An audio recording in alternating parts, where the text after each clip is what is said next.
Boa noite, Hare Krishna. Então, estamos de volta, mais uma noite do Dharma. E hoje a gente vai continuar a série Dharma nas Profissões. Então, quando a gente fez esse projeto, na verdade, do Clube do Dharma, que a gente começou nas tardes do Dharma, uma das nossas principais intenções também era contribuir em ajudar as pessoas a verem como elas podem viver o Dharma dentro das profissões dela, né? A gente agora está inspirado a fazer mais do que isso e ajudar mesmo as pessoas a fazerem, né? Então a ideia do Clube do Dharma é também criar esse ambiente onde as pessoas possam debater e criar grupos de pessoas que juntos elas vivam Dharma nas profissões, né?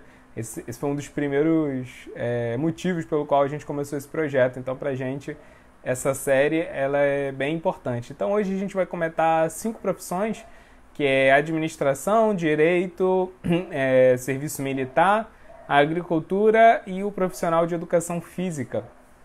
Então, vamos lá, vamos começar pela administração. A administração é difícil a gente pensar o Dharma dentro da administração, quer dizer, por um lado é fácil, né? Mas por outro, ele tem questões realmente assim, sérias, importantes para a gente debater, porque administrar é, antes de mais nada, trabalhar com o modo da paixão, né? O modo da paixão, inclusive em sânscrito, se chama Rajas. Rajas significa aquilo que vem do rei. O rei é um administrador, porque o modo da paixão está ligado com duas atividades, basicamente, né? A gente expandir o nosso sucesso material, a gente expandir as nossas posses. O modo da material, ele está ligado a dois conceitos, eu e meu. Eu quero que eu fique mais famoso, eu quero que eu fique mais poderoso, eu quero, né, que eu fique mais influente e eu quero ter mais. O modo da paixão está ligado com isso, com essa ideia de expansão. Né? E todo rei, ele é imperialista, ele quer expandir seu território.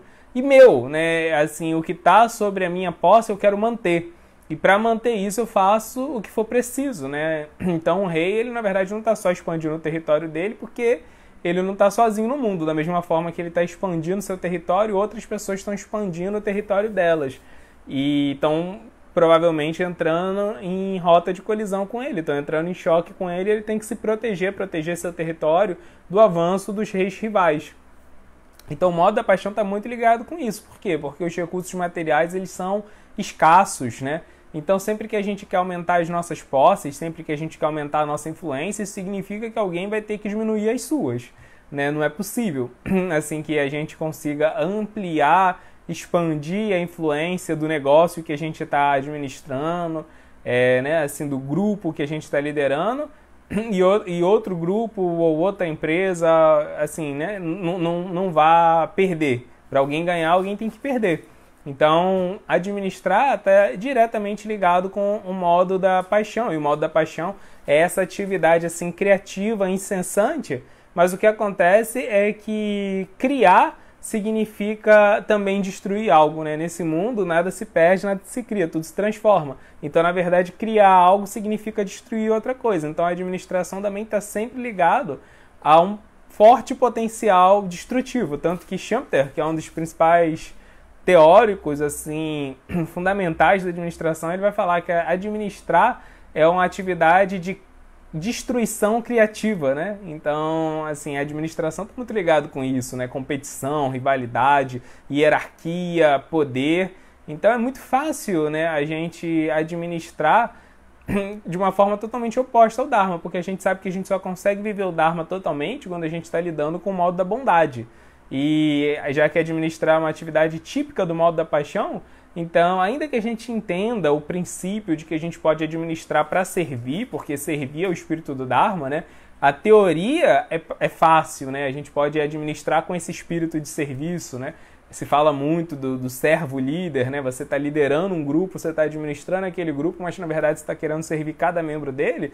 E apesar da teoria existir e ser bonita, né? Uma mensagem bacana, na prática isso não é tão simples, né? Na prática a teoria é outra, como diria o Sócrates, não um filósofo, né? Mas o jogador de futebol. Então, assim, a administração tem essas questões, são questões relevantes, mas, para nossa sorte, boa parte dos textos védicos eles são normalmente conversas entre um sábio e o seu aluno, que normalmente é um rei, ou seja, um administrador. Então a gente vai ver muitas vezes esses gestores públicos pedindo aconselhamento para os sábios, para os seus mestres, para os seus gurus, não só sobre o conhecimento espiritual, não só sobre assim como controlar os seus sentidos, não só sobre como assim vencer a influência do ego, da ilusão material, mas também sobre como viver o Dharma dentro da vida administrativa, né? Então a gente tem muitos conselhos assim que são dados por esses grandes sábios para essas pessoas dentro do contexto dos Vedas. E aí a gente vai ver uma diretriz assim que é sempre importante, que a gente vai ver esses sábios sempre falando que um administrador ele tem que estar sempre consciente de que Krishna é o administrador supremo. Então, quando um administrador administra, ele espera ver os frutos da administração dele dentro de um período assim tangível, né? Parte de administrar significa conseguir determinado sucesso em determinada medida de tempo. Quando você começa uma startup, você espera que essa startup ela escale assim em 2 ou 3 anos para você poder conseguir investidores, né? Assim, normalmente administrar significa lidar com o tempo, mas a gente vai ver os sábios védicos sempre lembrando, assim, os reis, de que Kala, o tempo, na verdade é uma expansão de Krishna. Krishna controla o tempo. Krishna, como ele mesmo fala na Bhagavad Gita, ele é o Upadrashta e Anumanta. O Upadrashta, ele é aquele que está testemunhando todas as atividades de todo mundo nesse mundo, e Anumanta, ele é aquele que permite que a reação, né, que o fruto do trabalho venha no momento certo. Então, o que acontece é que, na verdade, a gente pode administrar aquilo que está sob o nosso controle. Administrar aquilo que está sob o nosso controle, ok, mas o tempo não está sob o nosso controle, o tempo está sob jurisdição de Krishna.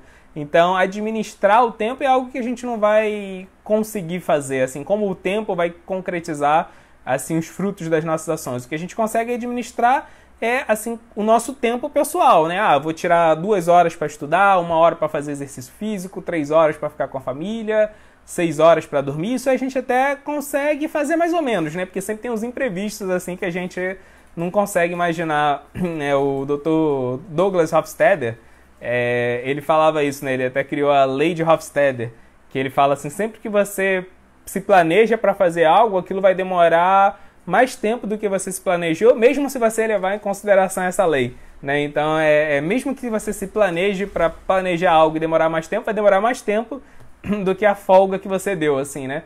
Então, a gente não consegue administrar o tempo e o fruto do nosso trabalho. Então, esse senso de desapego, ele já é a primeira marca que um administrador deve ter se ele quer administrar segundo o Dharma.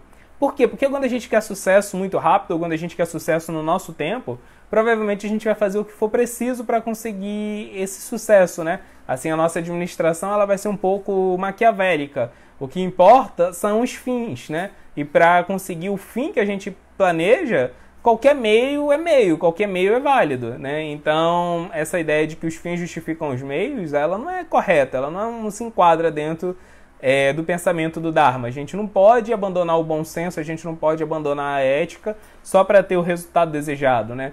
Então, essa é um ponto importante. Por quê? Porque administrar está diretamente ligado a controlar. E a gente vai ver, assim, Krishna lembrando a gente o tempo todo que a necessidade de controle que nós temos nesse mundo, ela que vai acabar com a nossa paz. Porque o controle vai gerar, a necessidade de controlar vai gerar ansiedade, vai gerar lamentação. Isso vai fazer com que a gente acabe perdendo, né, assim, o nosso bom senso, a nossa frieza, a nossa sobriedade e talvez até a nossa moralidade. Então, o que acontece é que esse desejo de controlar o que não está na nossa jurisdição é a primeira coisa que um administrador tem que entender. Ele tem que entender exatamente o que ele pode controlar. Porque aquilo que nós controlamos é aquilo que Krishna permitiu que nós controlemos, é aquilo que Krishna nos deu a responsabilidade de controlar. Então, a primeira coisa, se alguém quer administrar segundo o Dharma, é olhar e analisar e ver o que Krishna está permitindo que eu controle, o que Krishna está permitindo que eu administre. E você administra a sua parte e você deixa Krishna administrar a parte dele. Se você faz um grande trabalho e você não vive para ver o fruto desse trabalho, tudo bem, né? Assim, não importa. Assim, se Krishna usou você como uma ferramenta, um instrumento para o seu trabalho trazer frutos na próxima geração, a próxima geração vai ser beneficiado pela sua administração eficiente, muito bom, tudo bem, esse era o propósito de Krishna. E no final o que vale é o propósito dele, não o seu. Né? Então isso é uma coisa que é importante a gente lembrar. Senão a administração vai virar um inferno. A gente costuma brincar dentro do movimento Hare Krishna, falar que existem 4 misérias, né? Porque as escrituras védicas elas falam que existem 3 misérias. A adhyátmica, que é quando a gente quer controlar assim o nosso destino, aí isso faz com que a gente sofra, né? Os sofrimentos que são causados pela nossa própria mente, a adhyátmica, a adhaivica, que são os sofrimentos que são trazidos pela natureza. A natureza o tempo todo ela tem muitos imprevistos, né? E adbáltica são as misérias, os sofrimentos trazidos por outras pessoas. Outras pessoas podem brigar com a gente, invejar a gente.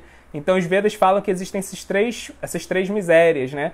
A adhyátmica, a adhaivica e a adbáltica. E aí os devotos costumam brincar, falar que tem uma 4ª miséria, que é a administração, né? Que assim, costuma ser uma atividade muito tensa, né? Então, é justamente por causa disso, porque quando a gente sofre com a administração é porque a gente está querendo administrar aquilo que não nos cabe.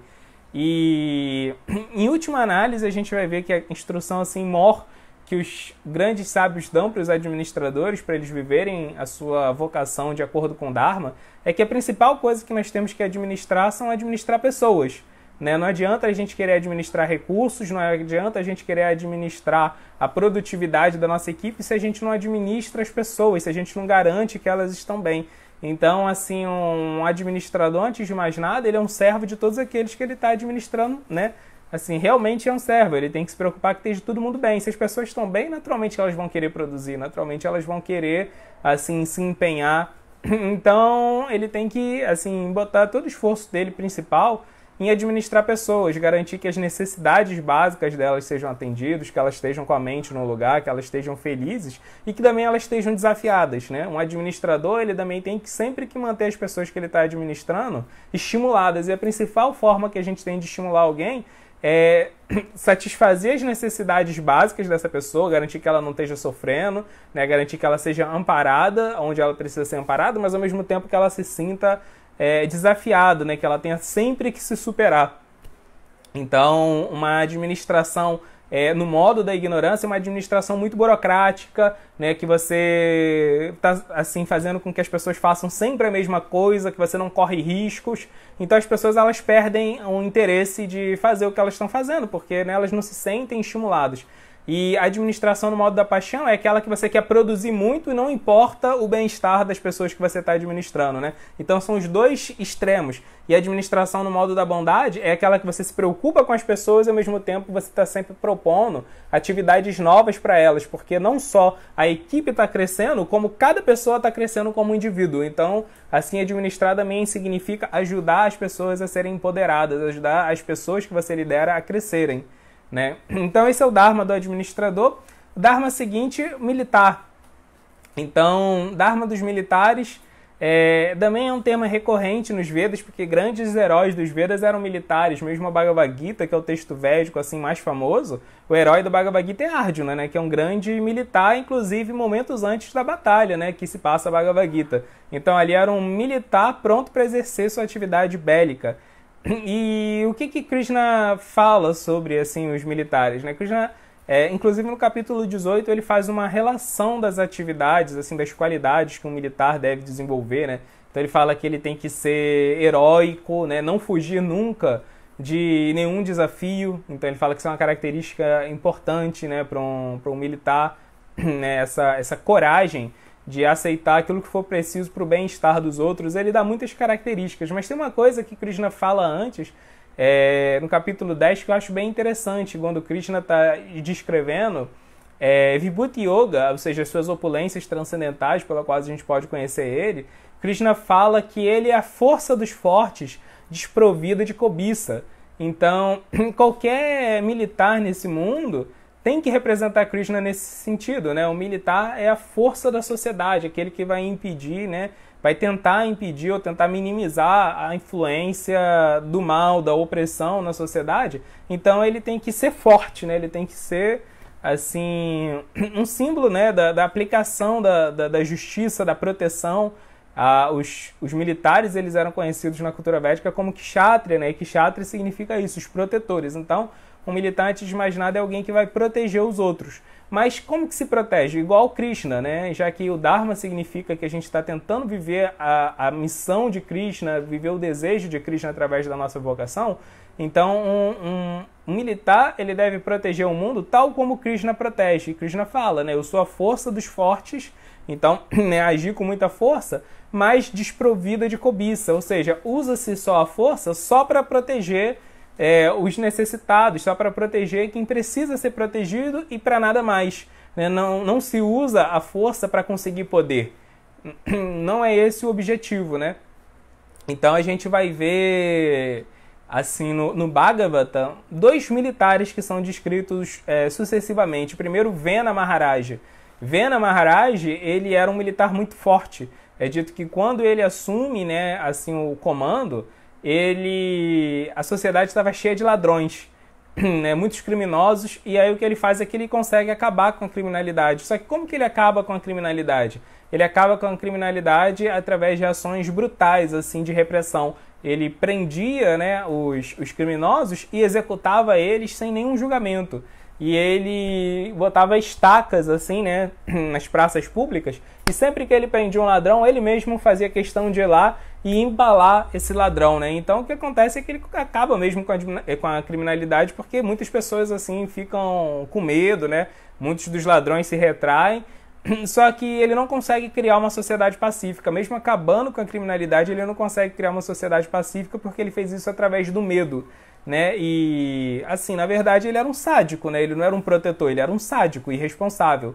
Então o que acontece é que quando ele faz isso, os brahmanas, assim, os sacerdotes, eles acham que o reinado dele estava fazendo mais mal para o mundo do que bem. E então eles resolvem acabar com o reinado dele e eles cantam mantras, né? E esses mantras fazem com que a vida de Vena Maharaj acabe primeiro. E aí, logo depois, nasce o próximo rei, chamado Prithu Maharaj. Então, Prithu Maharaj, quando ele vai ao poder, ele também é um grande militar, só que ele é diferente de Vena Maharaj. Ele era forte, ele punia e, assim, combatia, né, os maus elementos, os criminosos, porque precisava existir segurança na sociedade. Então, ele agia com força, agia com vigor para poder garantir a segurança social. Mas, na verdade, como que ele protegia a sociedade? Ele protegia a sociedade principalmente protegendo a educação social. É dito que ele reunia sempre o povo e ele dava altas instruções, né, sobre moral, instruções sobre espiritualidade, instruções sobre o Dharma. Então ele acreditava numa proteção através da educação, porque a educação, na verdade, ela que vai proteger o mundo mesmo, né? Porque a educação vai assim, fazer com que a gente esteja protegido da formação de novos maus elementos, de novos criminosos, né? A educação que tem potencial para isso, não só a repressão. A repressão, ela, na verdade, ela é um método, né, que se usa quando é inevitável. É o termo que existe em sânscrito chamado atirhinsa. Né? Atirhinsa significa a mínima violência necessária. Então existe o conceito de ahimsa, de não violência, mas tem um conceito que é superior, que é a atirhinsa. Quando você pode, através de uma violência menor, evitar uma violência maior, você faça isso, né? Porque também não violência nenhuma significa muitas vezes você não querer se expor, você não querer lidar com o problema. Então, às vezes, alguma violência vai ser necessária, né? E você querer evitar todo tipo de violência, na verdade, é um tipo de egoísmo, de você, na verdade, não estar preocupado com os inocentes que vão ser prejudicados com uma violência maior. Então, o militar, segundo o Dharma, ele age em torno desse princípio de atirhinsa. A mínima violência necessária para evitar violências maiores e nada além disso, né? Então, Prithu Maharaj, ele era esse grande exemplo. Ele aplicava a força policial, a força militar, quando isso era necessário, quando não havia outra alternativa. Ele ia lá e remediava o problema. Mas ele não passava a maior parte do tempo remediando o problema. A maior parte do tempo ele passava prevenindo o problema, protegendo a educação. E a gente vai ver em muitos textos, né, principalmente no final do sétimo canto do Bhagavata, a gente vai ver Narada Muni falando isso para Yudhishthira, que a função também de um militar não é só proteger assim a segurança social, mas proteger a população em diversos níveis, né? Inclusive psicologicamente, emocionalmente. Então, assim, a proteção que vem através do medo, ela não é algo bom. Porque aí você está protegendo as pessoas, mas protegendo assim de uma forma deturpada, corrompida. As pessoas elas têm que se sentir livres, né? As pessoas elas têm que se sentir protegidas em todos os âmbitos. Então, alguém que consegue agir dessa forma, isso aí é o militar segundo o Dharma, que é um elemento muito importante também para a boa manutenção da sociedade, né? E, por fim, assim, o último grande elemento que esse militar precisa é também não aplicar a força a partir unicamente da deliberação dele. Claro, ele também tem que pensar qual momento é inevitável a aplicação da força, mas a gente vai ver que os Vedas falam que os Brahmanas eles têm que ser consultados, ou seja, os Brahmanas são os intelectuais que também são espiritualizados. Eles têm tanto conhecimento material desse mundo, conhecimento acadêmico, quanto conhecimento espiritual, conhecimento a respeito do Dharma. Então, eles também têm que participar desse debate de quando a força ela é necessária, a força militar ela é necessária, quando não existe outra alternativa, quando ela deve ser aplicada. E aí, o próximo de hoje, direito, né?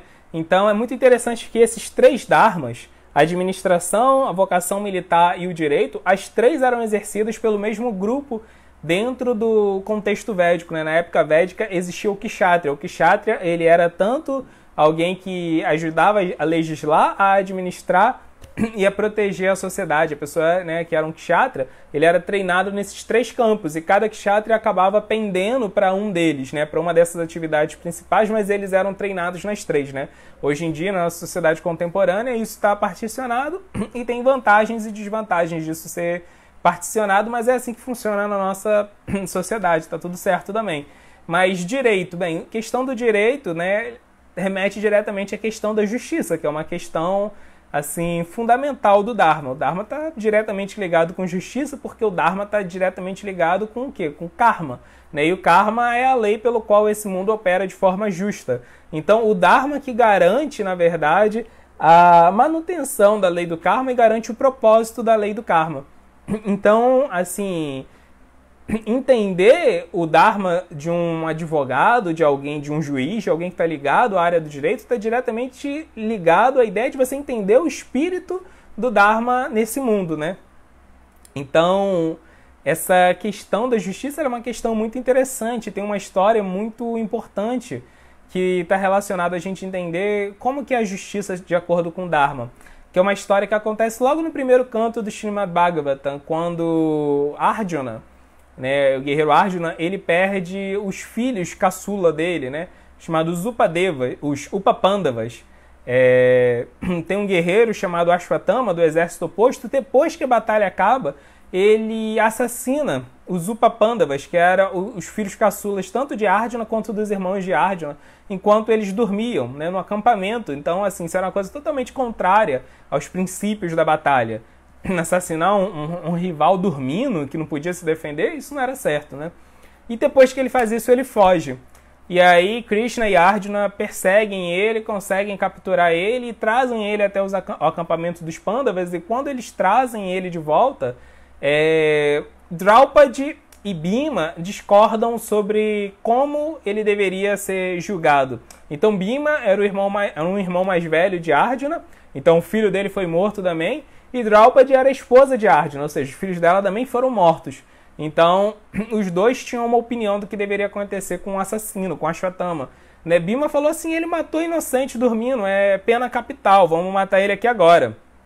Ele matou inocentes, vários inocentes, e ele, Ashwatthama, ele é um grande erudito, um grande acadêmico, ou seja, ele é um exemplo para a sociedade. E se esse cara fez isso e ele sair impune, então, assim, a impunidade ela vai se mostrar como algo possível para a sociedade. Se a gente poupar ele agora, a gente vai estar corrompendo toda a sociedade. Então, a gente tem que dar a pena máxima, a pena capital, vamos executar ele aqui agora.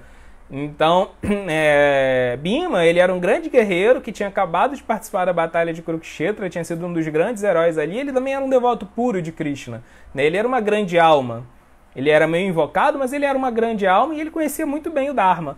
E Draupadi, a esposa de Arjuna, ela tem outra opinião. Ela fala assim, eu sou uma mãe. e eu perdi meus filhos agora, eu tô sofrendo muito porque eu perdi meus filhos e eu não quero ver outra mãe passando pelo mesmo sofrimento que eu tô passando. Eu tenho empatia pelas mães que perdem os filhos, porque agora eu tô vendo que isso é a coisa mais dolorosa que pode existir, e a mãe de Ashwatthama ainda tá viva. Eu não quero que ele seja morto, porque se ele for morto, a mãe dele vai sofrer assim muito, sem necessidade. Ele já foi capturado, o perigo que ele representava já foi neutralizado, então eu prefiro que a gente dê misericórdia para ele. Além disso, o pai de Ashwatthama era Dronacharya, que era o professor, tinha sido o professor, ele já tinha morrido nessa altura, mas ele tinha sido o professor de Arjuna, e o professor dos irmãos de Arjuna. Então, né, Draupadi fala, ele é filho do seu professor, ele é filho do seu guru, Arjuna. Você, assim, até como uma retribuição ao seu professor, seu guru, você tem que poupar a vida do filho dele. Então a gente vê, assim, Bhima pedindo por justiça e Draupadi pedindo por misericórdia.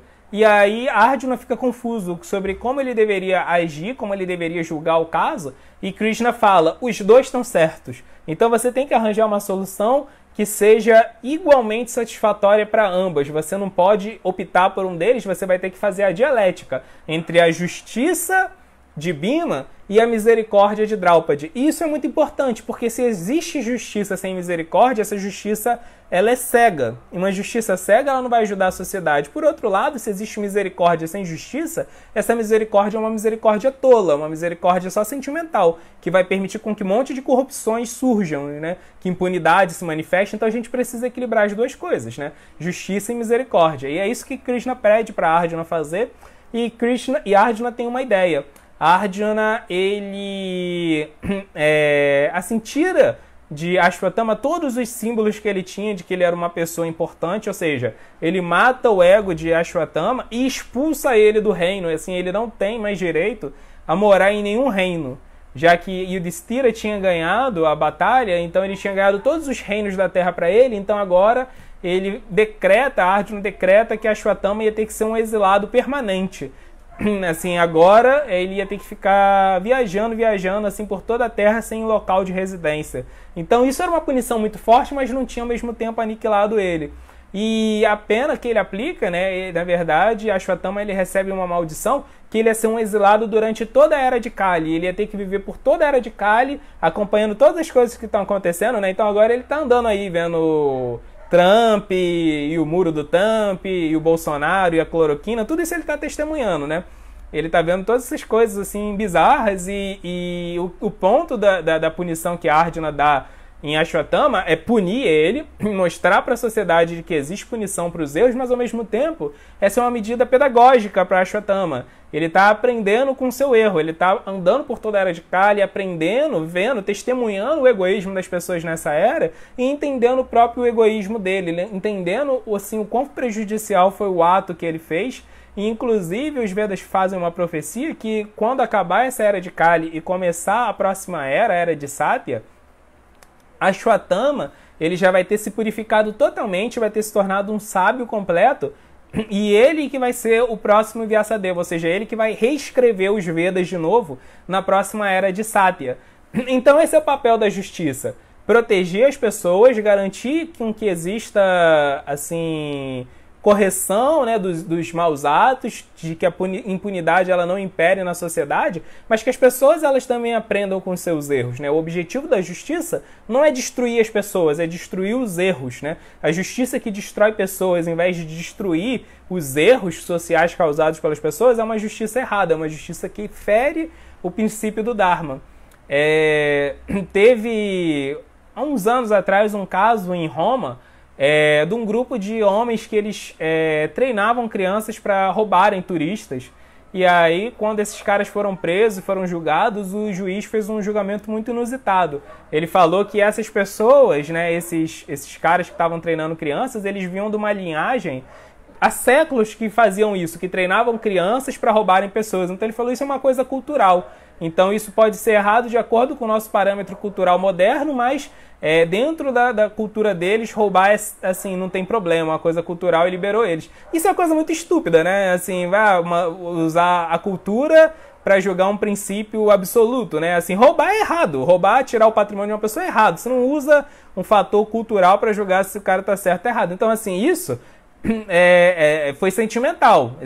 Essa justiça dele é totalmente falha. É um extremo, né? Justiça no modo da ignorância. Justiça que é extremamente afetado por misericórdia tola. Agora, a gente vê um outro exemplo desequilibrado de justiça, que é em Immanuel Kant, né, que é aquele grande filósofo genial, mas ele dá uma explicação para a justiça, na verdade uma explicação para a ética, que ele chama de ética deontológica. A ética deontológica é que quando algo é certo, para Kant, aquilo era sempre certo. Quando algo era sempre errado e você não precisava nem ver o contexto, né? Então, Krishna ele também condena esse rigor extremo de Kant. E ele dá um exemplo disso quando ele fala para Arjuna de um sábio que fez o voto de nunca mentir, porque a veracidade é algo correto. Então, nunca mentir. E aí uma família, fugindo de um grupo de ladrões, se abrigou no ashram que ele possuía, né, onde ele meditava, e quando os ladrões perguntaram para ele onde estava a família, ele contou que estava no ashram dele. Então os ladrões foram lá, roubaram e mataram a família. E esse sábio ele foi para o inferno porque ele foi, assim, levou ao pé da letra o conceito de ética que ele tinha, né? Então para ele, o moralismo era mais importante do que a consequência que o moralismo dele ia causar para as pessoas, né? A aderência cega a princípios morais era mais importante do que pessoas. Então esse é o outro desequilíbrio, né? É a justiça cega. E Krishna condena as duas coisas. Krishna fala que a justiça ela tem que coexistir com a pedagogia e com a misericórdia, né? Então essas três coisas juntas, elas vão ser justiça de acordo com o Dharma. E a justiça é uma coisa muito importante, porque um dos pilares do Dharma é Sati, a veracidade, né? E a justiça é filha de Sati, é filha da veracidade. E para ser filha da veracidade, ela tem que coexistir com os outros pilares do Dharma. Então, também misericórdia é um dos pilares do Dharma. Então, justiça e misericórdia tem que se equilibrar. Nenhuma das duas pode sobressair. E então, esse é o Dharma do direito. Aí, próximo de hoje, educação física. Esse é legal também da gente pensar, porque normalmente educação física significa trabalhar com o corpo. E corpo, a primeira lição que a gente aprende na Bhagavad Gita é nós não somos o corpo, né? A primeira lição da vida espiritual é entender que nós não somos o corpo, nós somos a alma que habita esse corpo. Então a gente passa uma boa parte do tempo lembrando disso, que é uma coisa que não é intuitiva, totalmente contra-intuitiva, né? O nosso corpo está o tempo todo testemunhando que nós somos eles, muitos hormônios influenciando a gente, toda uma rede de neurônios testemunhando que nós somos o corpo, a cultura, todas as culturas desse mundo praticamente apontando para o fato de que somos o corpo. E aí o que acontece é que a gente cai na real que não somos o corpo, somos a alma. Então, normalmente a gente vai entender que agora que eu entendi que eu sou a alma, então o corpo ele não é muito importante, é bom eu não me identificar muito com ele. Mas, sim, isso é certo. Agora, isso não significa que o corpo não seja importante. Nós não somos o corpo, nós não temos que nos identificar com o corpo, mas não se identificar com o corpo significa que a gente não tem que se identificar com o corpo ao ponto de botar o corpo como a prioridade da nossa vida. Madhvacharya, que é um dos grandes mestres assim da tradição védica, ele explica os 5 tipos de egoísmos que acabam com o Dharma. E aí ele fala que um deles é justamente a gente achar que nós somos o corpo e vivemos uma vida só para cultuar o corpo, para garantir que a gente tem um corpo forte e saudável. Isso pode destruir o Dharma. Por outro lado, ele também fala que negligenciar o corpo é um dos 5 tipos de egoísmo que pode acabar com o Dharma também. Então, o propósito da vida é a gente servir a Deus e servir aos outros. E quanto mais saudável o nosso corpo provavelmente muito mais chance de servir bem, né? Servir com qualidade a gente vai ter. E é nesse sentido que a gente tem que cuidar do corpo. Não é que entender que nós não somos o corpo significa que a gente vai ter aversão ao corpo. Muito pelo contrário, a gente vai ver o corpo como uma ferramenta muito valiosa no serviço a Deus e no serviço às outras almas, né? O corpo é uma das principais instrumentos que a gente vai ter para servir nesse mundo, a ponto de que Krishna, no capítulo 16 da Bhagavad Gita, ele fala que quem negligencia o corpo, quem negligencia sem um motivo muito sério a saúde do seu próprio corpo, ele está, na verdade, ofendendo a superalma. A superalma é a expansão de Deus que habita toda a matéria. Então, no nosso corpo não tem só a nossa alma, tem a superalma também. E a superalma, ela quer usar o nosso corpo como instrumento dela, usar o nosso corpo para os propósitos dela. Então, a gente não pode maltratar o corpo porque ele nem é nosso. O nosso corpo, em última análise, é da superalma. A gente está nesse corpo, na verdade, de penetra. Nós somos os convidados nesse corpo, nós não somos o dono do corpo, né? Normalmente tem essa frase que as pessoas falam hoje em dia, né? Meu corpo, minhas regras, mas aí é o plot twist, nós não somos o dono do corpo, né? O nosso corpo, na verdade, é de Krishna, a gente só está pegando carona aqui. Então a educação física, o cuidado com o corpo, ele é muito importante para proteger esse templo, né? O corpo ele é como um templo. Inclusive, na cultura védica, os homens têm um rabinho de cavalo assim meio diferente, chamado sika. Qual é a ideia dessa sika? Porque nos templos, no topo de todos os templos védicos, tem uma bandeira, né? E a sika, ela é tipo um pedacinho de cabelo que simboliza uma bandeira. Por quê? Para a gente lembrar que o nosso corpo ele também é um templo. Então é muito importante a gente cuidar desse templo. E outra coisa é que o corpo ele é criado por Krishna, então entender o nosso corpo significa entender um pouco da mentalidade de Krishna. Então, dentro dos esportes, né, dentro de uma vida de cuidados físicos, a gente vai assim perceber algumas coisas interessantes, né? Por exemplo, garantir que a gente tem um corpo saudável significa garantir que a gente está cumprindo os pilares do Dharma. Não tem como a gente cuidar do corpo se a gente, por exemplo, tá se intoxicando pra caramba. Isso inevitavelmente vai acabar com a saúde do nosso corpo, né? Consumo de carne também deteriora o corpo, apesar de que até pouco tempo atrás assim, era senso comum de que carne era fundamental para a manutenção, né, de uma saúde robusta.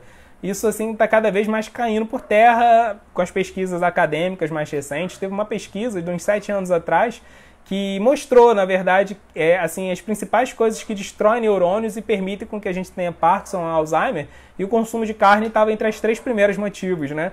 Então, assim, o corpo ele sente muito o impacto do excesso de proteína de uma alimentação carnívora. Tem um discípulo de Prabhupada chamado Kurma, que Prabhupada mesmo ensinou ele a cozinhar. Hoje ele é um grande chefe vegetariano, né? Ele viaja o mundo dando aulas de culinária e ele sempre fala da ideia de Dharma, fala sobre Krishna. E antes dele ser cozinheiro, antes dele conhecer Prabhupada, na verdade ele era jogador de tênis. E ele conta que quando ele virou vegetariano, assim, o desempenho dele atlético melhorou muito, né? Então, também um atleta, uma pessoa que está cuidando do corpo, ela não pode ser promíscua. A gente vê que antes, assim, de uma competição esportiva, os atletas eles têm que se resguardar de baladas, de noitadas, assim, né? Eles têm que se resguardar disso. Então, promiscuidade, ela tira muita força do corpo, ela acaba com o vigor, com a nossa capacidade de concentração e por aí vai, né? Então, o corpo ele está profundamente alinhado com os princípios do Dharma. Cuidar do corpo significa se sintonizar com esses princípios do Dharma. Outra coisa muito importante na nossa vida espiritual é sadhana, né? Assim, uma disciplina. Todos os dias você ir lá e fazer as mesmas coisas. Todos os dias ir lá e cantar sua japa, meditar, orar. Todos os dias você separar um tempo para poder ler, ouvir uma palestra. Todos os dias, né? A vida espiritual é movida por sadhana. A gente só consegue ter força na vida espiritual se a gente tem sadhana, se a gente tem essa constância, essa disciplina. Então, isso é uma coisa que os esportes, o preparo físico trazem pra gente. Esse espírito de disciplina, né? E outra coisa que a gente também aprende com os esportes, aprende com os cuidados físicos, é a gente, assim, depender do auxílio de um técnico, de um treinador. Então isso também é muito importante, porque na vida espiritual a gente vai precisar ter essa humildade, né? Esse senso mesmo, né? De confiar no taco de alguém que é mais experiente do que você, que vai observar seus erros, que vai ser capaz de corrigir eles, né? Então o princípio do guru, o princípio do mestre espiritual, também é algo mais fácil de ser assimilado por quem já aceitou esse treinamento dentro de algum esporte, né? Então, tem um discípulo de Prabhupada chamado Murari Chaitanya, ele é italiano, ele mora em Florença, na Itália. E lá em Florença ele tem um projeto de artes marciais, ele tem uma escola de artes marciais, ele na verdade aprendeu muitos estilos de artes marciais, ele e a esposa dele, na verdade, a Mônica, e eles, assim, são campeões né, em várias modalidades de artes marciais lá, é muito legal, e vem gente da Europa toda aprender com eles, e eles falam, legal, só que aqui para ser nosso aluno você tem que seguir 4 princípios, né, veracidade, sobriedade, né, austeridade, compaixão e pureza, são os pilares do Dharma, e eles vão treinando os alunos deles, não só nos esportes, não só nas artes marciais, mas como também treinam eles nos pilares do Dharma, e eles têm muitos alunos, assim, é muito legal, né? Então, assim, o esporte, além, né, de causar inserção social, ajudar as pessoas a canalizarem a sua paixão para atividades construtivas, positivas, né, sublimarem o seu espírito competitivo para algo saudável. Além de tudo isso, os esportes eles podem ser assim, uma ótima porta de entrada para o Dharma na vida do aluno. Então, é muito interessante, assim, um profissional de educação física, um técnico esportivo, alinhado com o Dharma, pode colaborar muito para o benefício da sociedade inteira. E para fechar o nosso leque de hoje, o agricultor, né, que é muito importante, porque o agricultor é quem lida diretamente com a maior bênção, assim, que esse mundo pode dar para a gente, que é os nossos alimentos. Inclusive, quando Jagya, a ideia de sacrifício, a ideia de nós vivermos uma vida consagrada a Deus, dedicarmos os nossos trabalhos, os nossos dons, as nossas vocações para Deus, né? Isso é chamado Jagya. O símbolo do Jagya é os grãos. Dentro da cultura védica tem a cerimônia de fogo. A cerimônia de fogo, né? Quando a gente prepara a cerimônia de fogo, que é uma arena, que tem uma fogueira, e nessa fogueira a gente canta vários mantras em homenagem a Deus, ao conhecimento transcendental, aos grandes mestres. A gente decora essa arena com vários alimentos, com, né, vegetais, né, frutas assim bacanas e grãos de todos os tipos.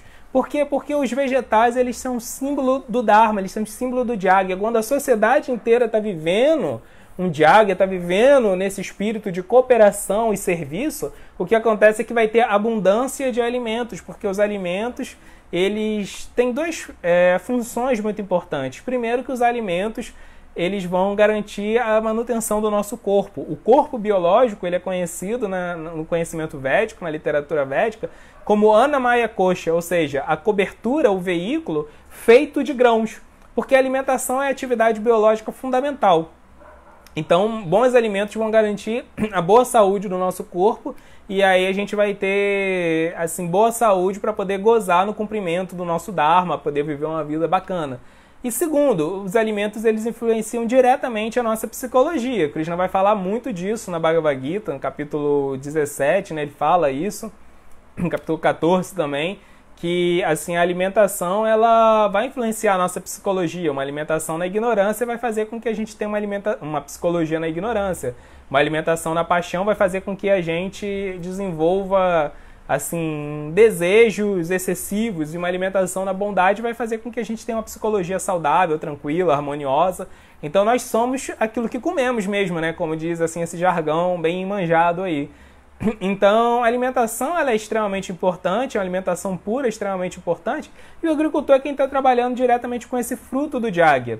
E ele está lidando diretamente com Bhumi, a Mãe Terra, né? A Mãe Terra, ela, segundo a visão dos Vedas, é um organismo vivo. Existe uma semideusa, Bhumi Devi, que está regendo esse planeta, ela que está provendo para a gente os recursos que a gente precisa para a nossa manutenção. Então, o agricultor ele vai estar trabalhando diretamente com a Mãe Terra.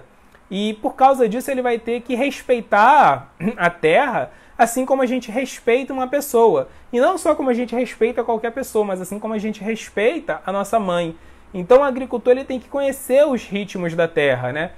É muito bonito assim a gente ir numa cidadezinha assim do interior. Eu morei bastante tempo no interior, quando eu era presidente lá do Ashram Brajabhumi. Então é muito legal a gente lidar com essas pessoas assim que viveram da terra, né? E elas sabem tudo, elas sabem olhar assim para, né, o céu e ver qual tipo de comportamento meteorológico vai ter naquele dia, cheirar assim a terra e saber qual tipo de adubo está precisando. É muito legal, né? Ver o comportamento dos animais e sabe se vai chover, se não vai chover. Assim, isso é muito interessante. Essas pessoas assim que conhecem, que têm essa sabedoria natural. É muito interessante porque já que a natureza foi feita por Krishna, quando a gente conhece a natureza, a gente também está conhecendo um pouco da psicologia de Krishna, né? A gente conhece um artista, um pouco da psicologia do artista, analisando a obra de arte que ele faz. A natureza é uma obra de arte de Krishna. Então é muito legal, assim, o agricultor ele tem que lidar com a terra, ele tem que entender os ciclos naturais, e assim ele vai entender Krishna e assim ele vai respeitar o desejo de Krishna. Ele não pode forçar a terra a produzir o que ela não foi feita para produzir, numa quantidade que ela não foi feita para produzir. E quando a gente conhece os ciclos da terra, a gente consegue aumentar a produtividade dela de uma forma natural. Eu lembro que um dos primeiros projetos de pesquisa acadêmica que eu fiz, uma das primeiras pesquisas científicas que eu fiz parte de um grupo que a gente foi contratado por uma startup americana e eles estavam querendo produzir óleo de palma orgânico. E a gente fez uma inteligência artificial que analisava, né, e conseguia predizer como que tinha que assim, ser a produtividade, né? Qual o tipo, assim, se você botasse tal semente em tal solo, em tal época do ano, usasse tal adubo, o nosso algoritmo conseguia prever daqui a X meses exatamente qual era a quantidade de óleo de palma que eu ia estar conseguindo produzir.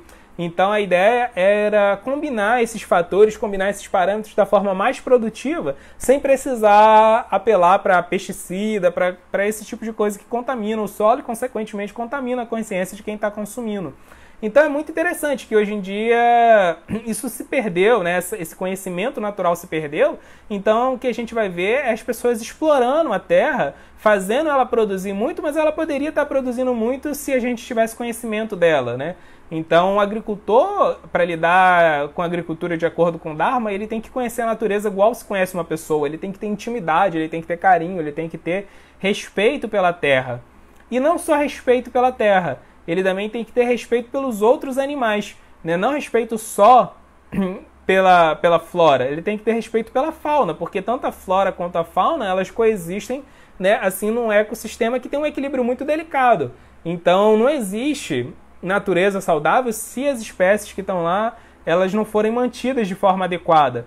Então a gente vai ver Krishna também falando no capítulo 18 da Bhagavad Gita que um Vaishya, ou seja, alguém que tem agricultura por Dharma, ele também tem a função de proteger as espécies que vivem no ambiente que ele está usando para produzir alimentação. E, por fim, um outro Dharma que Krishna aponta, e Narada Muni também aponta isso, do agricultor, é que ele tem que praticar a caridade. Tem muitas pessoas que podem comprar os produtos dele e é super normal que ele tenha lucro em cima dessas pessoas, mas tem muitas pessoas passando fome. Então ele também tem que praticar a caridade e garantir que as pessoas da comunidade no entorno dele tenham acesso ao excedente da produção dele, né? Ele naturalmente vai produzir para ele consumir, vai produzir para obter uma margem de lucro que é justo, que ele precisa, para ampliar os negócios dele, para garantir que a família dele tenha algum conforto, tenha acesso, né, a uma qualidade de vida boa, mas vai ter um excesso de produção, e esse excesso de produtividade ele tem que dar em caridade, né? E então a gente vê assim que os Vedas sempre incentivam a produtividade. Hoje a gente falou do Dharma do administrador, falamos agora da agricultura, então a gente sempre vê assim um incentivo à produtividade, mas a gente vê um incentivo a uma produtividade que não é exagerada, que é sustentável, que está muito mais ligado a uma qualidade de vida e também a piedade, né? Uma vida piedosa, e não só uma produtividade visando o lucro. Isso não é saudável.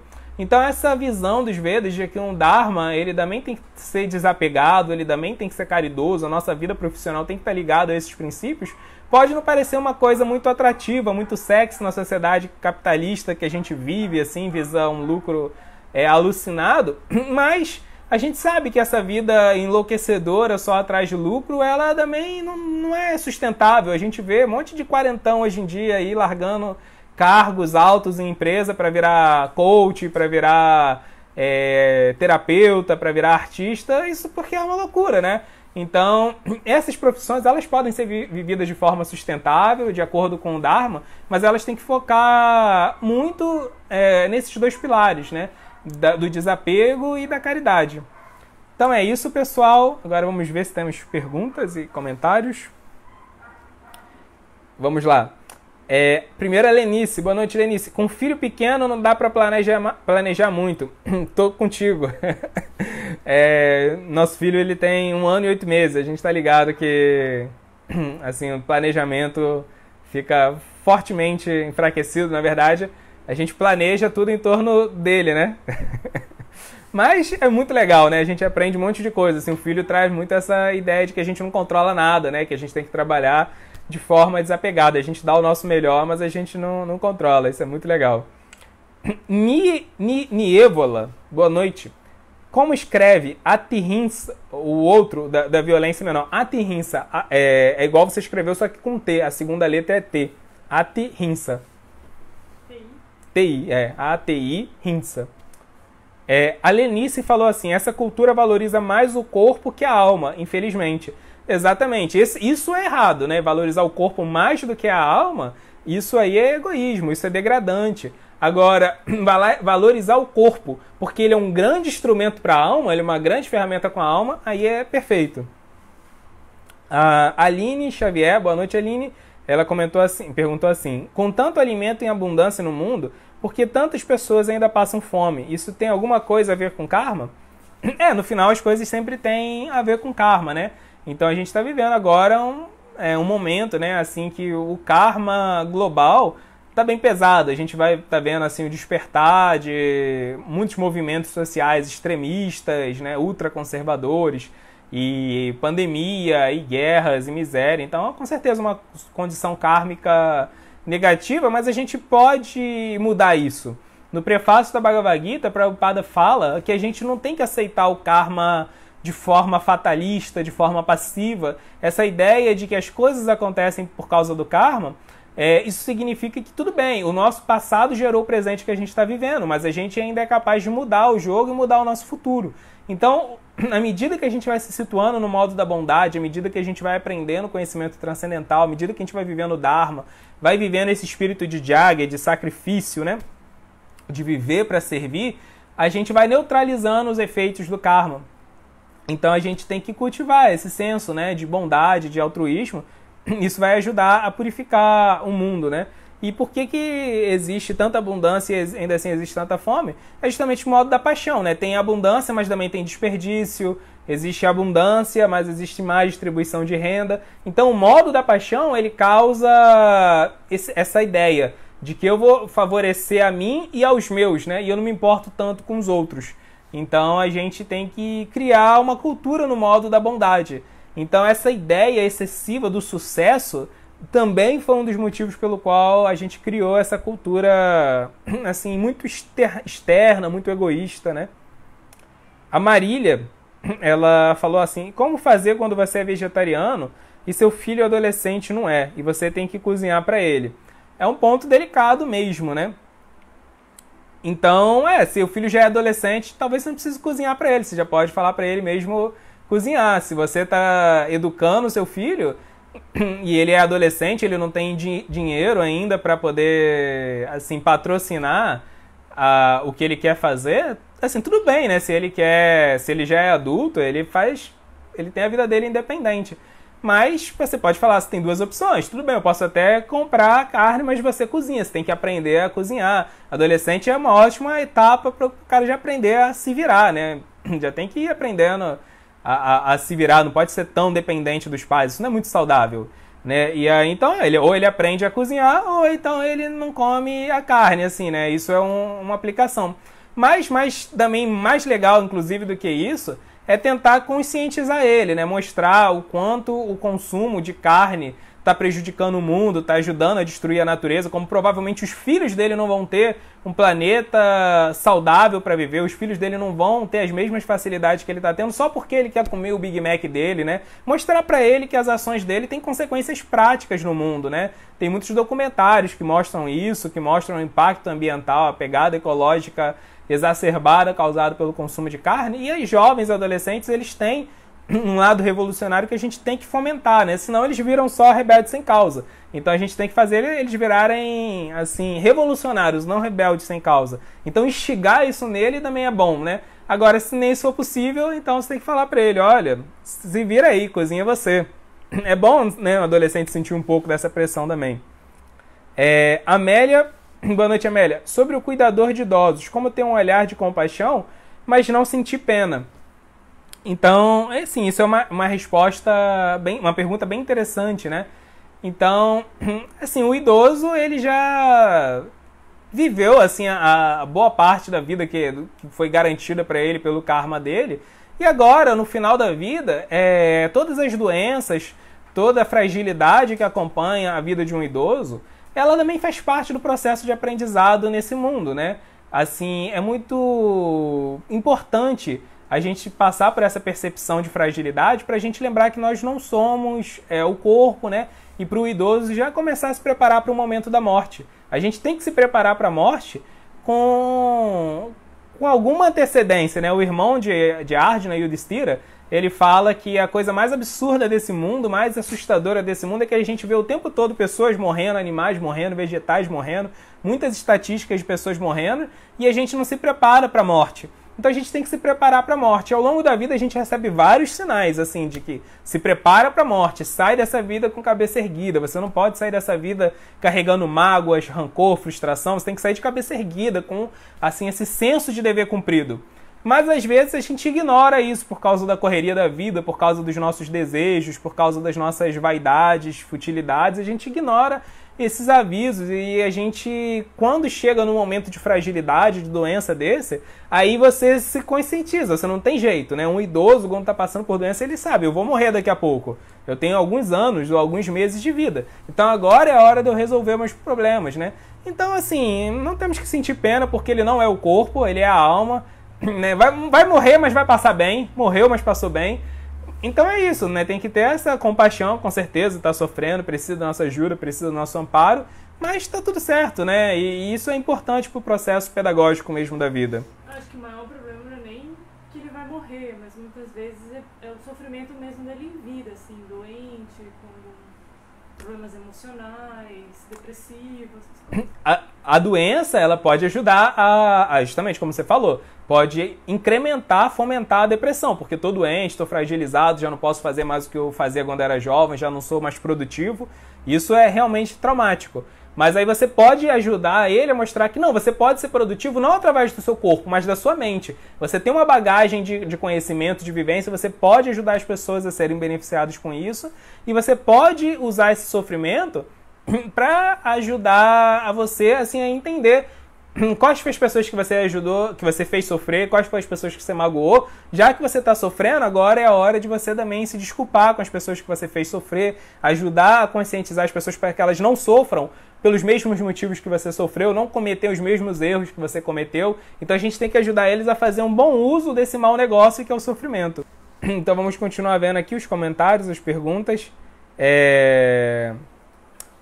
A Patrícia perguntou assim, e o que dizer da agricultura cheia de agrotóxicos? Com certeza, agrotóxicos, eles levam a gente, quando a gente consome alimentos com agrotóxicos, a mais contato com o modo da ignorância. Agrotóxico é modo da ignorância, né? Então a gente tem que evitar, tanto quanto a gente possa, a alimentação com agrotóxicos. É claro que, para muitas pessoas, isso é bem difícil, né? Não é simples a gente ter acesso à alimentação orgânica. Quem vive nas grandes cidades, algumas metrópoles, isso é muito caro, a alimentação orgânica. São Paulo, eu já vivi em São Paulo, é assim terrível, né? Bem caro. O interior de São Paulo é mais acessível, né? Assim, o norte do interior de São Paulo era bem legal.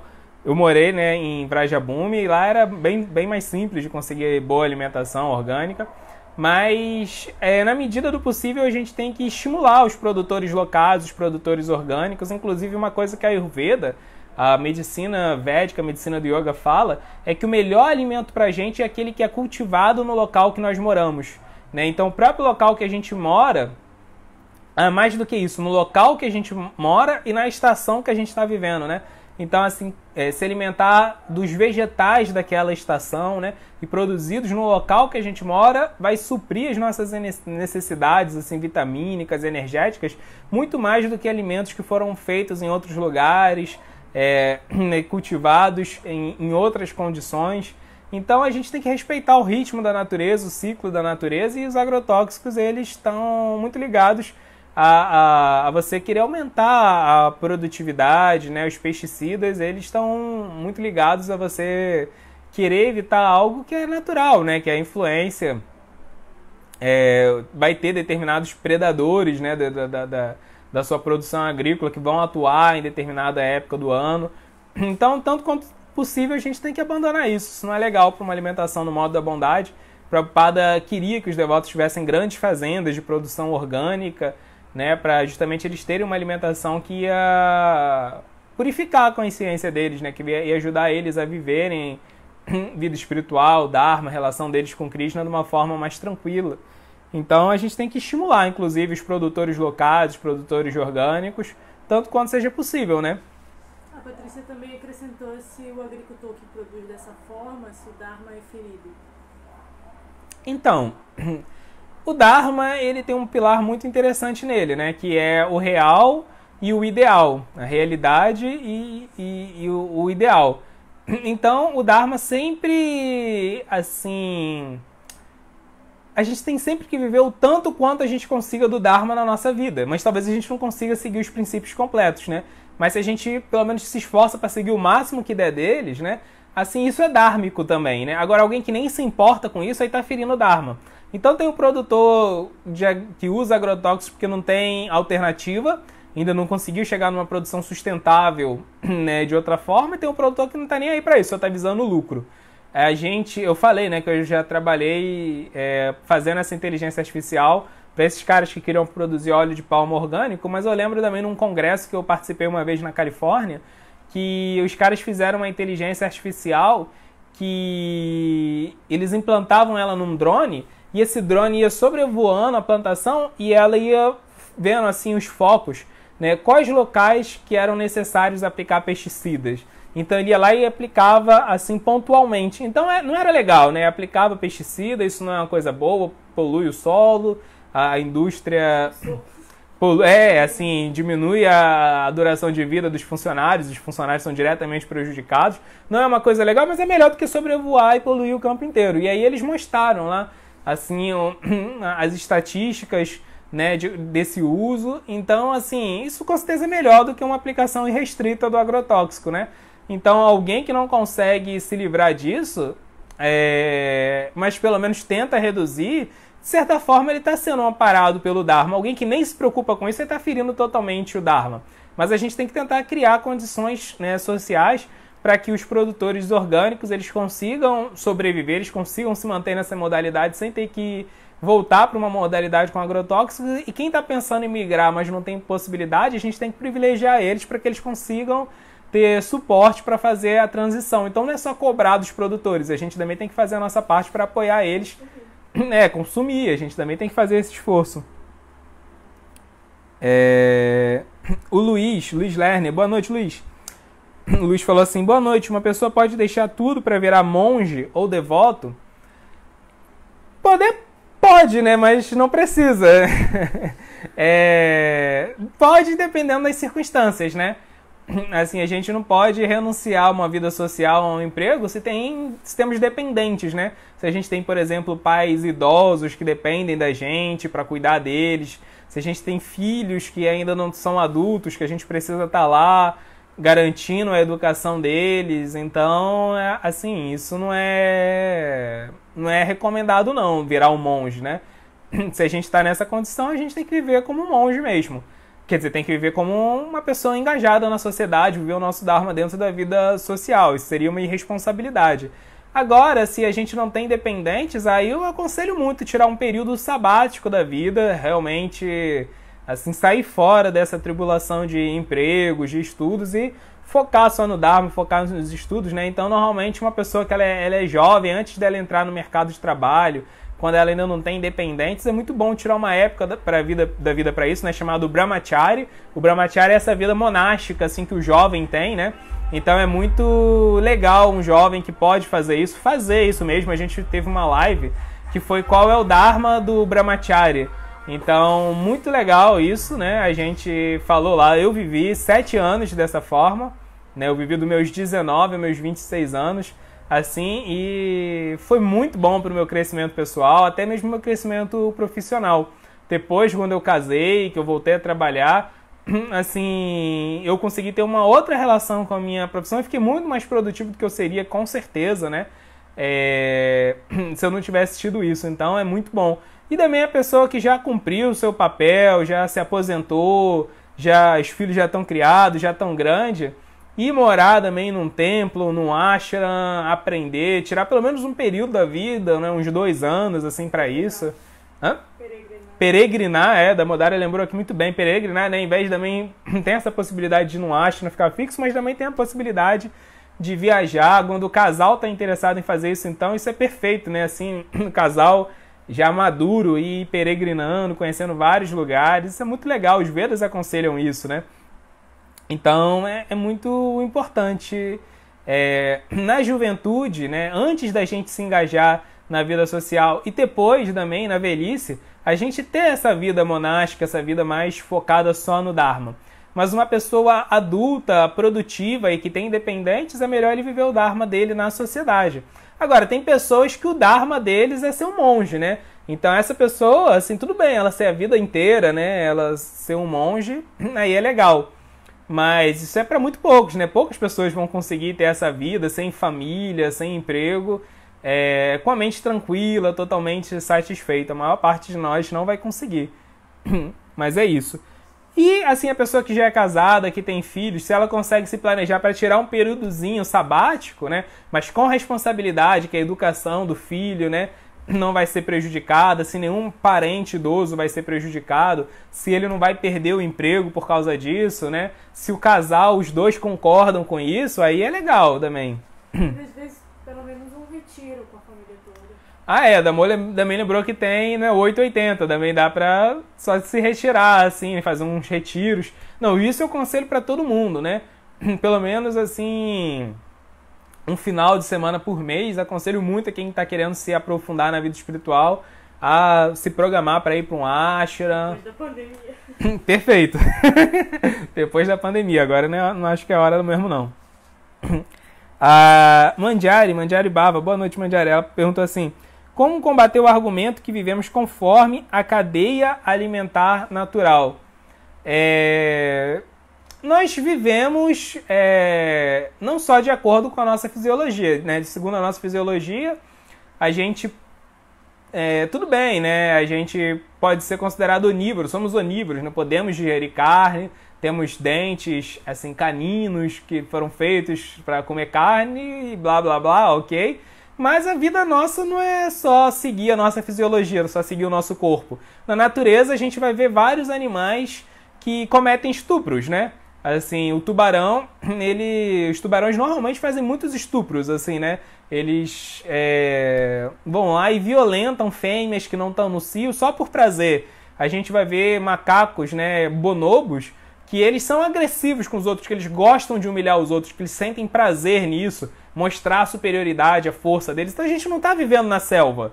Assim, a gente não está entregue à lei da selva, que o mais forte explora o mais fraco. Então quem usa esse argumento bobo, ele tem que assim, defender uma anarquia louca, onde se eu tenho força, eu posso sair lá estuprando a mulher que eu quiser, posso roubar a casa de quem eu quiser. Então manda esse cara, assim, abrir a casa dele pro ladrão, porque a natureza funciona assim. Se eu tenho força, eu posso ir lá e pegar. Esse é um argumento, assim, estúpido, assim, nada filosófico, argumento bem imbecil mesmo, que as pessoas sempre usam para negar o vegetarianismo, mas assim, argumento mais idiota possível. Assim, você pode humilhar essa pessoa com razão, porque ela está sendo assim muito fraca filosoficamente, assim, ela não merece a sua pena. Pode ridicularizar o argumento dela com vontade, né?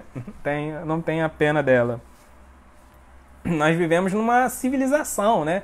A gente tem ciência do nosso lado, né? Ciência não está mostrando só que a gente está seguindo a cadeia alimentar. A ciência está mostrando que a gente está destruindo o mundo com essa alimentação carnívora, né? Então, assim, ciência é isso, né? Ciência é mostrar que a gente tem um mundo que está extremamente fragilizado por causa do aquecimento global e que assim, um dos melhores mecanismos que a gente tem à nossa disposição é o vegetarianismo. Isso é ciência, né? Isso que é argumento científico. A Dani, ela comentou agora, para Bu é muito difícil conscientizar familiares. Em que momento desistir? Ela continua a pergunta. Continua a pergunta? Então vamos ver aqui. Para Bu, sou cuidadora de idosos, minha mãe e mais duas. Mas ninguém aceita consciência de Krishna. Uma delas até faz algumas perguntas, mas não passa disso. Devo esquecer falar de Krishna e apenas fazer o serviço? Então, um dos pilares, né, da consciência de Krishna, que é explicado no Padma Purana, e Bhaktivinoda Thakur sempre lembra disso, é que a gente não deve ficar assim o tempo todo pregando para quem não quer ouvir. Claro, a gente sempre vai falar de Krishna quando as pessoas se mostrarem favoráveis, né? E se a gente não sabe se a pessoa é favorável ou não, se a pessoa nunca ouviu falar, a gente sempre vai falar de Krishna, da vida espiritual, do Dharma. É muito bom, a gente tem que levar Krishna para o máximo de pessoas possíveis, porque a vida só faz sentido com Krishna, as pessoas só vão encontrar felicidade com Krishna, né? E a gente tem que ajudar as pessoas a descobrirem sua relação eterna com Krishna. Mas se a pessoa ela não quer, a gente não deve fazer igual como Jesus fala, né? Jogar pérolas aos porcos, né? Não estou chamando ninguém de porco, mas a gente não deve, assim, ficar insistindo, porque isso vai fazer o contrário, né? Vai fazer com que as pessoas criem bloqueio, vai achar que isso é um fanatismo, né? Então a gente tem que pregar para essas pessoas de outra forma. Pregar através do exemplo. Eu lembro que quando eu era universitário, há um tempo atrás, uns 15 anos atrás, eu acho, 16 anos atrás, quando eu tinha entrado na universidade, 15 anos atrás, eu lembro que eu tinha acabado de virar devoto, então eu também queria falar o tempo todo de Krishna, né? Imagina eu falando isso para um monte de universitário, assim, né? O pessoal agora tava, assim, achando que tava vivendo o auge da independência, chopada e tal, e eu chatão lá falando de Krishna, assim, as pessoas achavam meio chato, né? Assim, não achavam legal. E eu demorei um tempo a perceber isso, né? Mas o tempo passou, né? E eu lembro que depois que eu parei com isso, né? Parei, depois de uns 6 meses eu parei com isso. Aí, tudo bem, vivi o resto da minha vida na universidade. Muito pouco, era bem raro alguém perguntar de Krishna pra mim. Mas eu vivia a minha vida em paz, fazia o que eu tinha pra fazer ali. Depois que eu terminei a universidade, eu fui morar no templo, virei monge. E depois que eu lembro que eu já voltei, assim, pra fazer o mestrado e pra trabalhar, com uma mentalidade muito mais madura, né? Depois de ter morado num templo por anos. E aí eu lembro que eu segui a minha vida espiritual com muita discrição. Mas era diferente. Eu lembro que as pessoas sempre vinham perguntar pra mim, né, sobre a minha vida, a minha prática espiritual. Era muito diferente. As pessoas se abriam pra ouvir falar sobre Krishna muito naturalmente, né? Então essa coisa do exemplo, quando tá todo mundo desesperado e você mantém a calma, as pessoas querem entender por que você mantém a calma. Quando tá todo mundo brigando e você vai lá e consegue fazer as pessoas pararem de brigar, quando você tem sempre um bom conselho para dar para alguém, as pessoas elas assim se comovem com isso. Isso toca elas num nível muito mais profundo do que você só ficar falando de Krishna, né? Então eu lembro que eu tive essa experiência, né, na minha vida profissional. Depois de eu ser monge, era muito mais fácil falar de Krishna, mesmo sem falar. Você fala primeiro com um exemplo e as pessoas elas se abrem de uma forma muito orgânica, muito espontânea. Elas se abrem voluntariamente para ouvir falar de Krishna. Elas recebem isso com muito gosto. Então a gente tem que mudar o nosso comportamento. A gente prega, né, consciência de Krishna, a gente fala da vida espiritual como acharyas, é isso que o Veda fala. E acharya significa aquele que fala através do comportamento, aquele que se comporta da forma mais ideal possível, né? Então, quando a gente faz isso, as pessoas vão ter o desejo de ouvir da gente, né? Elas vão querer saber da gente como que a gente está conseguindo, né? Ter essa sobriedade, ter essa tranquilidade e ter essa felicidade. O que mais testemunha a favor de Krishna é que um devoto de Krishna esteja feliz, né? Mais do que, inclusive, ele ser sóbrio, mais, inclusive, do que ele ser sábio, ele ser feliz. Ele está feliz, mesmo apesar dos problemas, ele se manter feliz. Então, quando as pessoas veem, percebem que você está mais feliz do que você era antes de ser devoto, que você é mais feliz do que quem não tem devoção, elas vão querer saber qual é a chave da felicidade. O que as pessoas mais querem no mundo, né? Tá todo mundo aí gastando muito dinheiro com coach, com uns livros, assim, muito doidos, é para ser feliz, né? As pessoas querem achar a fórmula da felicidade. Então, quando você mostra essa felicidade, quando você dá o testemunho dela na sua vida, as pessoas elas vão se abrir, né? Então, ser amigo das pessoas, ter compaixão delas, se importar com elas de verdade, dar bons exemplos, demonstrar a filosofia de Krishna na prática, é a melhor pregação que a gente vai fazer. E quando as pessoas se abrirem, aí é bom que a gente tenha filosofia para dar, né, também. Mas é isso. Eu acho que a melhor pregação também para as pessoas que não estão tão abertas é oferecer praçada. A Damô também lembrou isso, né? Praçada. A própria palavra praçada significa misericórdia. E praçada significa o alimento que foi oferecido para Krishna, o alimento vegetariano que foi oferecido para Krishna. Então, Prabhupada, ele fala isso também, né?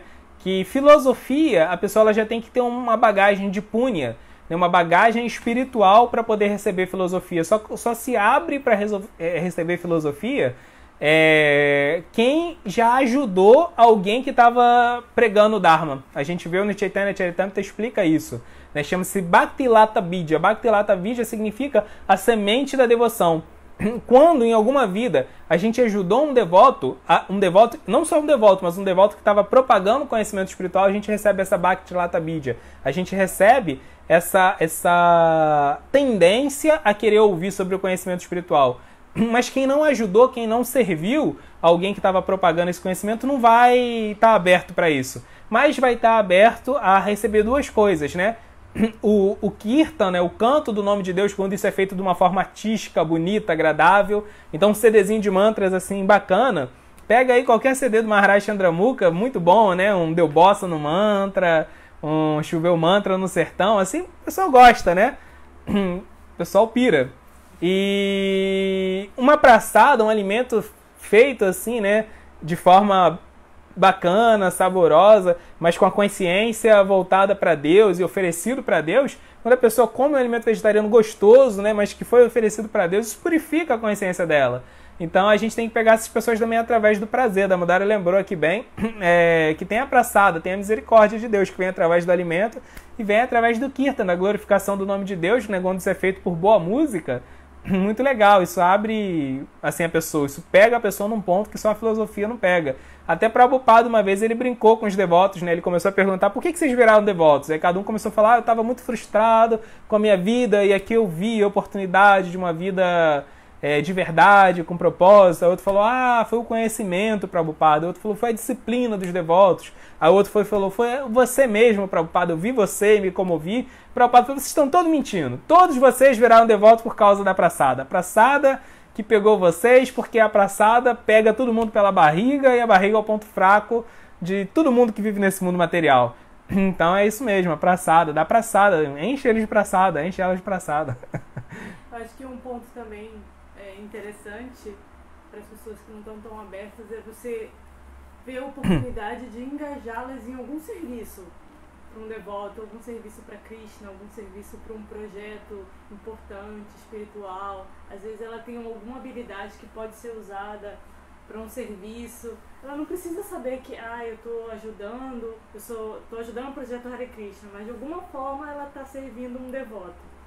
As pessoas elas dão muito valor para isso, né? De ver as habilidades dela sendo valorizadas. Eu ouvi há pouco tempo um seminário de um pastor, né? Um pastor aí de BH, é o Igor Miguel. Ele é muito bom, eu adoro ele, né? Assim, ele é um cara muito profundo teologicamente, né? E ele além disso, ele é pastor de igreja local, assim, ele administra a igreja local, né? Então ele estava falando que ele criou uns 3 anos assim na igreja dele esse projeto de pegar todo mundo da comunidade e usar as habilidades das pessoas para fazer serviço social, né? E nesse serviço social ele sempre fala de Jesus e tudo mais, mas ele falou que tinha muita gente que não queria nem passar perto da igreja dele, mas quando ele começou a fazer isso, então tinham terapeutas que iam lá e ofereciam suas terapias. Aí ele sempre fazia um show de jazz e depois falava sobre Cristo, né, sobre o Evangelho no sábado. E aí ele falou que começou a ir vários músicos lá, porque eles faziam umas sessões muito legais de jazz, né? Então, assim, a ideia do Dharma é isso, né? O Dharma, ele também parte a partir da nossa vocação, que é uma coisa que dá muito prazer a gente usar. E aí a gente usa o Dharma das pessoas para Krishna, né? A gente pega o Dharma, as vocações dela, em vez de usar só a vocação só para gratificar os sentidos dela, ou então só usar a vocação para fazer só um benefíciozinho social, mais do que isso, usar a vocação delas para Krishna. As pessoas adoram isso. A gente, por muito tempo a gente fez um programa na UFRJ e as pessoas adoravam, né, que era o Food for Life, o Alimentos para a Vida. Então a Lalita Gopi, a nossa amiga, ela coordenava, a gente participou, quase 10 anos a gente participou disso. As pessoas adoravam cozinhar, a gente fazia os alimentos lá e distribuía 200 refeições, assim, gratuitamente, refeições vegetarianas. Aí sempre tinha gente que estava querendo aprender a cozinhar, que se oferecia para ir lá cozinhar. Os outros iam lá e se ofereciam para conseguir outras coisas. A gente fazia apresentações artísticas na hora, né? Fazia kirtans. Aí tinha sempre alguém que sabia tocar um instrumento e aparecia. Era muito legal, assim. As pessoas gostam de se sentir valorizadas, né? Obviamente todo mundo gosta disso, né? Então valorizar a vocação das pessoas e engajar é muito legal também. A Flávia Moraes disse que eu peguei o pessoal pela barriga no retiro do carnaval. A Damor, né? A Damor é cozinheira de mão cheia. Que bom que a minha pregação então deu resultado. Damor cozinha muito bem. Pra Krishna. Agora ela, durante essa pandemia aí, ela pegou a maestria da pizza. Aprendeu vários tipos de pizza diferentes e a gente teve a sorte aí de ser a cobaia das pizzas. E a Dani acrescentou que talvez ela ache que falta mais ela ser um exemplo de devoção. Mas, assim, a gente acaba sendo, né, inevitavelmente. Então vai fundo, Dani. Vai, cada vez você vai ser mais. Pode ficar tranquila que com certeza você já está sendo, sem nem perceber, mas todos nós podemos melhorar. Então pensa como você pode melhorar, mas fica tranquila. Com certeza você já está sendo.